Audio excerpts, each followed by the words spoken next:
இத்தனை வருட சினிமா வரலாற்றில் முதல் முறையாக ஒரு புது கேமரா ஒன்று அறிமுகமாக போகுது. Hybrid analog cinema camera. ஃபில்மும் டிஜிட்டல் ஃபார்மேட்லேயும் ஒரே சமயத்தில் ஷூட் பண்ண போகிற ஒரு புதிய வகை கேமரா. இந்த கேமராவுக்கு பேர் சினிலக்ஸ் 16 வச்சுருக்காங்க.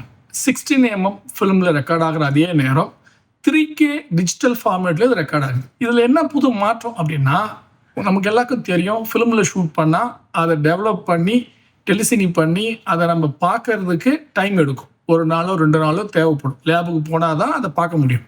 ஆனால் இந்த கேமராவில் பேரலாக டிஜிட்டலும் ரெக்கார்ட் ஆகிறதுனால நீங்கள் செட்டில் உடனே உங்களுக்கு அந்த ஃபுட்டேஜஸ் கிடச்சிடும். ஸோ உங்களுடைய போஸ்ட் ப்ரொடக்ஷன் ஒர்க் எல்லாம் டிஜிட்டலாக முடிச்சுட்டு ஃபைனலாக நீங்கள் பிரிண்ட் அவுட்டை எடுக்க முடியும். இது எவ்வளோ நல்ல செய்தி இல்லை?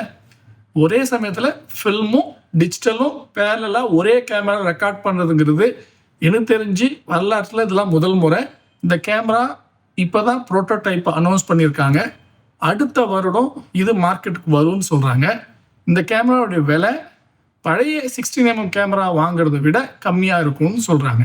மறுபடியும் ஃபில்ம் கேமராஸ் தன்னுடைய பயணத்தை தொடங்க போதான்னு தெரியல.